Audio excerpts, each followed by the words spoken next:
This is the Angels Postcast, your instant game reaction for the Los Angeles Angels. Part of the Locked On Podcast Network. Your team every day.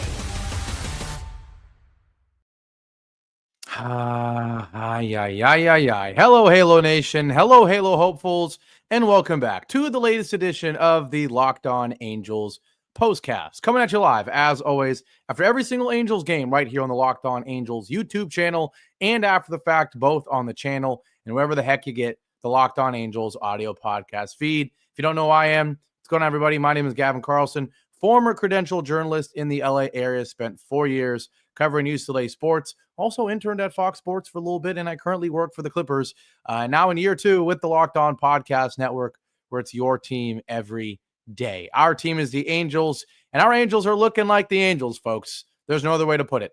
4th straight loss now, 3-2 of the final against the Yankees. They dropped the opening 2 of this 3-game set against the Bronx Bombers, and the Bronx Bombers didn't look like it tonight. Only 3 runs for them. The problem, the Angels shut out until the 9th inning, where they do score 2 in the 9th. It's not 3, and we needed 3, partially due to a huge mistake from Matthew Lugo. We'll get into that in a second. But before we do, shout out to everybody in here. A lot of the familiar faces, as always. Appreciate the support so much. If you haven't already, drop a like, leave a comment either now so I can react to it, or after the show so I can see it on the channel. And yeah, I appreciate you guys for sticking with me throughout all of this. I know the team isn't giving us much excitement right now, but of course, this is the place to be after every Angels game. We're going to continue to make that the case even after losses like tonight.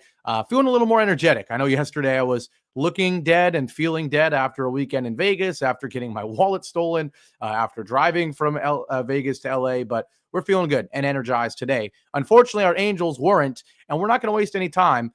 Of course, we'll talk about the 2 runs in the 9th inning. Of course, we'll talk about how Carlos Rodon did, but it wouldn't be a Locked On Angels Postcast with Gavin Carlson without... Time to reveal where the game was won or lost. It's the turning point. Without a turning point. And unfortunately, once again, the turning point is a mistake by the Angels, and not just any Angel, a young Angel that we have a lot of hope for in terms of him being a part of our future. It's the huge error by Matthew Lugo in the 6th inning, because up until that point, really not much going on. Just 1 run from the Yankees in the top of the 4th inning against Tyler Anderson. But other than that, neither offense really doing much until the 6th inning, when Matthew Lugo makes a huge mistake. If you did not watch the game, Tyler Anderson's still on the mound at this point, trying to get through the 6th inning.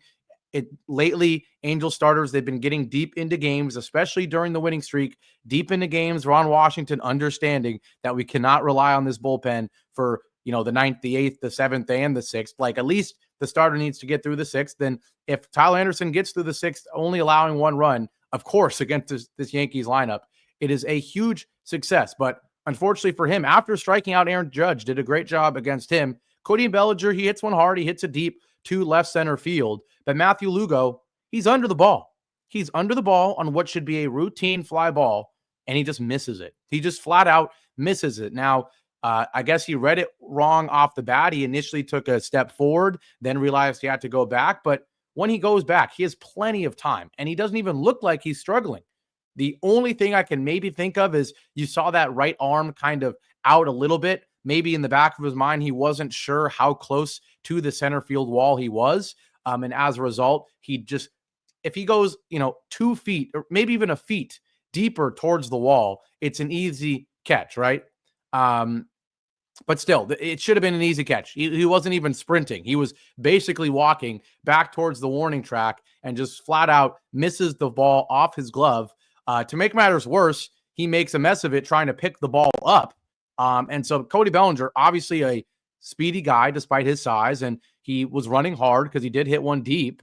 But this, even if you drop the ball, there's a way you can make this a double, or not a double, but a 2-base error. Unfortunately, Lugo can't even pick the freaking baseball up after he drops it. And so Bellinger is able to cruise into 3rd for a 1-out triple. So Tyler Anderson has been pitching fantastic. And in this game, he's only given up 1 run, and he absolutely blows it here. Absolutely blows it here. Lets Bellinger get to 3rd. And then, yeah, it's a lose-lose situation for Tyler Anderson. He knows he has to, either get a strikeout or get a weak ground ball there. The guy can't score, or a hard ground ball right at someone where he can't score from third, but he actually throws it high and away changeup. Not the best pitch, but not much pressure on Volpe. He sees a high pitch. He knows he's just got to hit a fly ball, and he ends up poking a little blooper to center field that scores Bellinger easily, and that made it 2-0. Now, of course, in the seventh, Oswaldo Peraza hits a solo shot off Hector Neris, and that was the third run. And yes, the Angels did lose 3-2, and you can make the argument that that's the run that cost this game. But no, I'm saying it's that error, right? You can expect the Angels bullpen of Hector Neris and guys like Brogdon and who pitched in this one? Who else pitched in this one? Detmers and Eder, right? What's it called? I just had a little brain fart there, but the home run by Peraza, sure, that's the third run, but you can always bank that there's going to be probably one run given up by the Angels bullpen, right? And so if you have a game where the starter gives up a run and the bullpen gives up a run, that's fine. You're going to win 99% of the time. And ironically, even in a game where the Angels lineup was horrific through the first 8 innings, they still did what they do best. They score in the 9th inning. The Angels lead the league in runs in the 9th inning. And so at this point, hey, if you can keep it to a 1-run or 2-run deficit going into the 9th inning, this team, for whatever reason, you got a shot this year. That third run and not the home run, that was expected, right? The error from Lugo cannot happen, and that run ends up being the difference. And I think I saw someone say it in the chat as I was getting set up, and I was thinking it too. Once you go into the 9th inning and it's 3-0, you just had a feeling the Angels were going to score 2 runs and lose by 1 run, so that costly error by Lugo would be the difference, and that's exactly what happened. So extremely frustrating there from Matthew Lugo. A very, very costly run in what was a very tight game. Now, the reason it was a tight game, but unfortunately, the reason the Yankees were leading this entire game, despite not scoring many runs, is because of what they got from their starting pitcher and our player of the game. This is the Locked On Player of the Game. We don't do it often, but we have to do it right here. You have to give the player of the game award to an opposing player. It's Carlos Rodon. And I know I said there would be an asterisk when it's the starting pitcher being the player of the game against the Angels, because that could be the argument. You can make the argument that, is a valid award just about every night, but not during the 8-game winning streak and not even during one of the losses against the Marlins, right? The Angels lineup has been a lot better. So got to give credit when Carlos Rodon shows up to the Big A and goes 7 innings, 5 hits. But here's the 2 biggest things: 10 strikeouts, 0 walks. I mean, that's just unbelievable. The Angels don't get on via the walk once in 7 innings against Rodon, and they strike out 10 times. So they're barely even testing the Yankees defense. Now, we did see a great diving catch from Trent Grisham in this one that robbed the Angels of a base hit. But outside of that, there weren't any difficult outs. Rodon also had a great play too. That's true. He did have a great play. But other than those 2, the Angels barely putting the ball in play and striking out all the time. So 10 strikeouts against him, 11 for the game. Very concerning. Zach Neto, of all people, with 3 strikeouts. He's allowed to have a game like that. He's been our best player. But when you get 2 from Moncada and 2 from this guy, Chris Taylor, who we'll get into a rant later with him, it's hard to win games when you only have 5 hits and no walks against the starting pitcher who goes 7 innings. Now, ironically, we do finish with 8 hits because he had 3 in the final inning, 3 hits, 2 runs. He had a couple against the bullpen as a whole, but just not good enough from the offense. Once again, way too many strikeouts. People in here saying that Johnny Washington needs to be looked at and fired.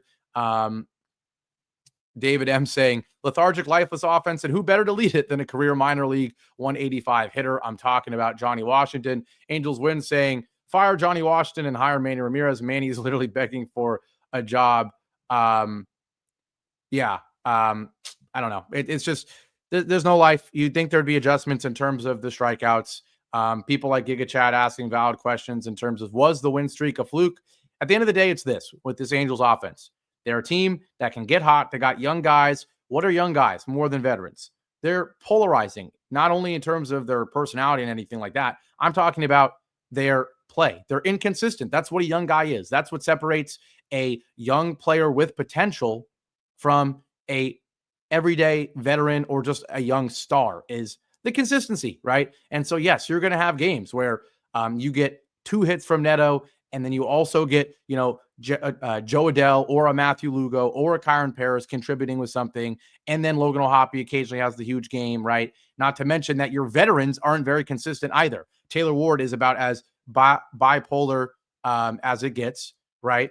And guys like even Trout, when he plays, were very bipolar in terms of either hitting 2 home runs in a ball game or doing nothing, right? Jorge Soler, no different than that. So, and as David rightfully says here, streaky does not end well. And the fact that our vets are just as streaky as a rookie doesn't make me feel comfortable anymore. Exactly. That's the point. There's no consistency with this team. Everybody is streaky, the veterans and the rookies. And so streaky can get you an 8-game winning streak, but it can also get you 4 losses in a row and a whole bunch of strikeouts. And that's what's going on right now for the Angels. When I come back from this break, we'll talk about Tyler Anderson because it's a bummer. Another start from him that should not be a loss. It should not even be a no decision. It should be a win, flat out. He was great tonight.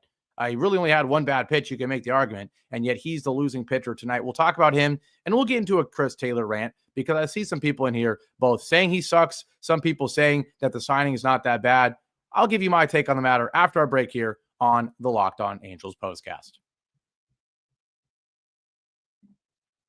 Now, today's show is brought to you by Supply House. Get the supplies you need from the site made for the skilled trades. Supply House, whether you're in plumbing, HVAC, or electrical work, Supply House is a reliable way to order products online. Their easy-to-use website is packed with helpful resources and the latest product info to help you get the job done right. Plus, with a complete inventory of over 200,000 parts from 400-plus top brands, you'll find exactly what you need delivered fast from coast to coast. If you need help with an order, Supply House offers expert support and industry-leading service, so you'll always talk to a real person. And for trade pros looking for an extra edge, their free Trade Master program offers exclusive perks like a dedicated phone line, free shipping, and discounts on every order. Thousands of skilled professionals are already taking advantage. Now it's your turn. Join the Trade Master program today at supplyhouse.com/TM and start ordering plumbing, HVAC, and electrical supplies with just a few clicks. Plus, use promo code SH5 for 5% off your first order. That's supplyhouse.com.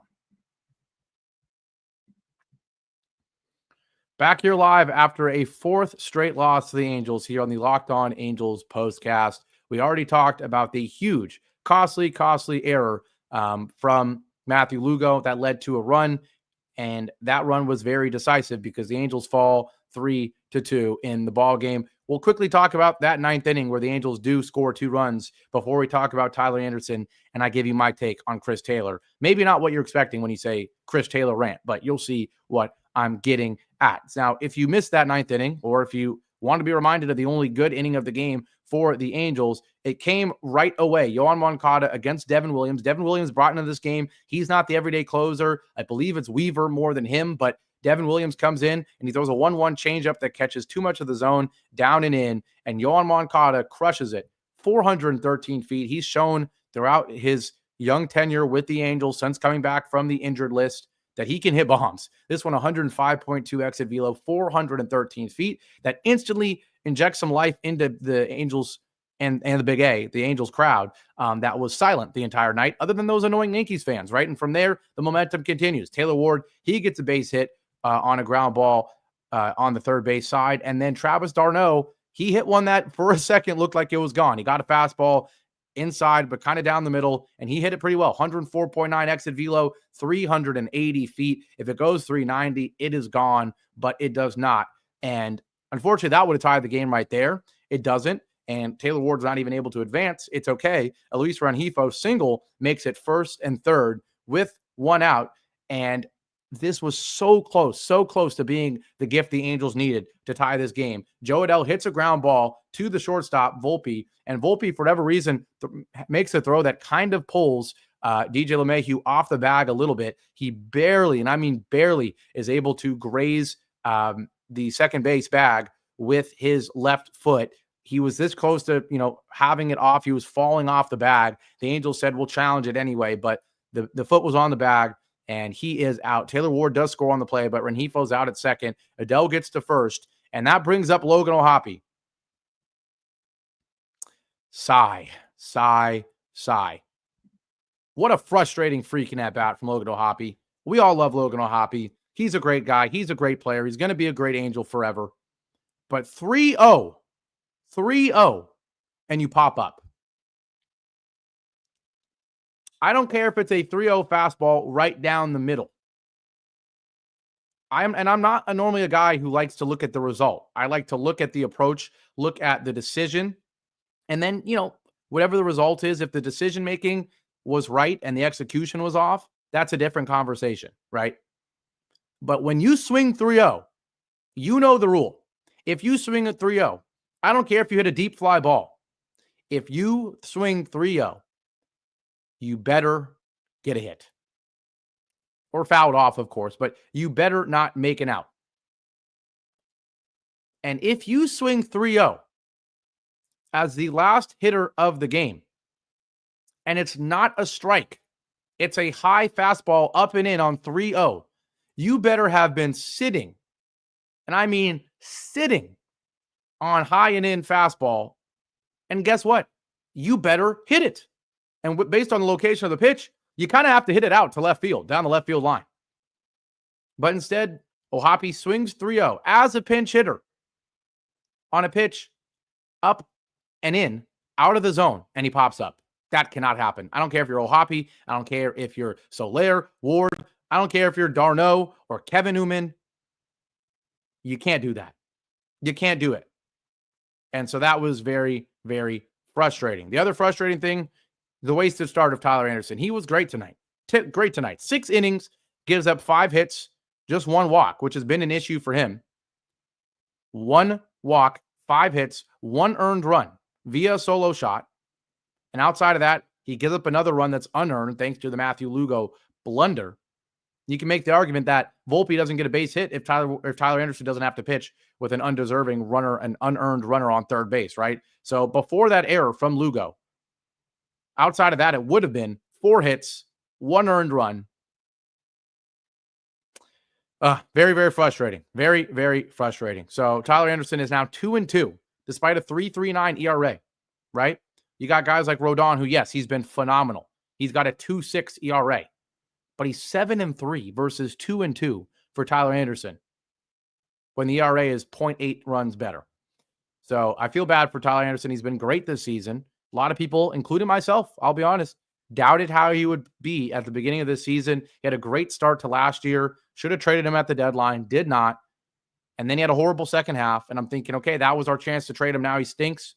No, he's been great right now. And he'll probably be a trade candidate at the deadline again. If someone is in need of a lefty starting pitcher, which is very, very valuable, he might be an acquisition that someone will make. People in here talking about the Los Angeles Angels tag versus Anaheim Angels versus California Angels. Everyone likes to go big picture after a 4-game streak. Of course, we're always going to see the Artie needs to sell the team. You know where I stand on that. Absolutely, he does. Amen. Screw Artie Moreno. But Angel says, can we get a Gavin dance move review? I don't have a Vegas dance move to do for you guys right now. But what I do have to wrap up this show is my rant, and I'm not even going to rant at this point, but my thing with Chris Taylor and the signing and the acquisition. I don't know. I don't know, man. The argument for Chris Taylor in terms of acquiring him, number 1 is leadership, I assume. Number 2 for other teams would maybe be the versatility, the fact that he can play in the outfield and the infield, right? But guess what? The guy stinks at hitting, guys. He just stinks at hitting. 0 for 3 with 2 strikeouts. I know he just got here, but he did the same freaking thing yesterday. He's hitting 171, even worse, right? You've got guys like Moncada and Ward hitting 222, which is not good at all. Darno hitting 213. Adele hitting 196. But guess what? Their OPS is still 200, 300, or 400 points better than Chris Taylor because he's strictly a contact hitter that can't hit for contact. And he can't even ground out right now. This guy just strikes out. 0 for 3 with 2 strikeouts. And the best part is Rodon, he's got a guy on second, 1 out, or 2 outs. He needs 1 more out to get through the 7th inning. And Boone comes out to talk to Rodon. And Never were they considering taking him out, right? Bottom of the 7th inning. Because guess who's up?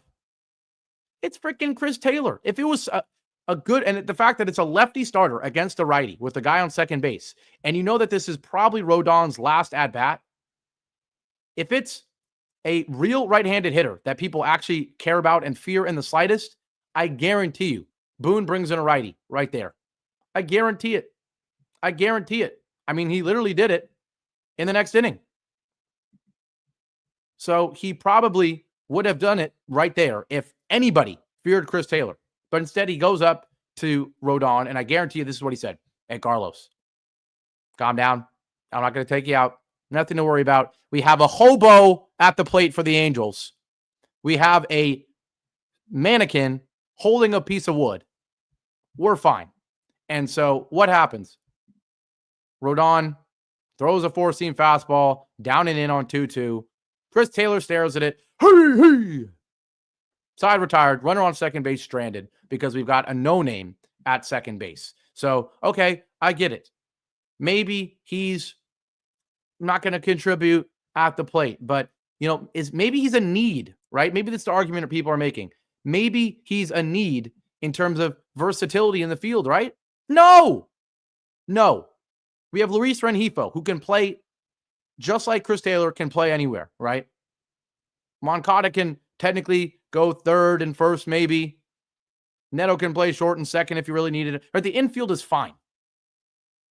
It is fine. You've got two catchers. The infield's covered. And look at the outfield. This is without Mike Trout, by the way. And this is if you sent Kyron Paris down for no reason and didn't acquire Chris Taylor. You would still have Taylor Ward to play left tonight. He could have played left. You could have had Lugo in center, or you could have a Joe Adell in right. And Soler could have DH'd instead of Taylor Ward, right? That's what I would have liked, honestly. The argument, I guess the only argument you can make for, no, let's not have Soler DHing. Let's have Taylor Ward DHing so we can get some better fielding, right? Well, guess what? Chris Taylor's sitting there in left and Lugo's in center. And no, this isn't even me commenting on the fact that Lugo ends up making an error in center field. The moral of the story is, if you are hitting and fielding, if you're in the lineup, despite being a bum at the plate, you better be playing center field. Left field? We're sacrificing hitting for left field? Come on. I don't get it. If we were sacrificing hitting to have a great fielding center fielder, right?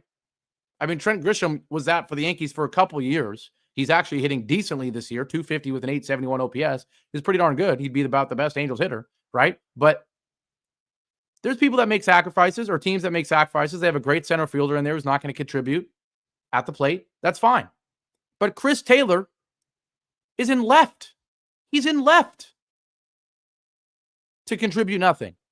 You might as well leave Taylor Ward out there in left, and he'll get you at least one hit. And then you play Soler at DH.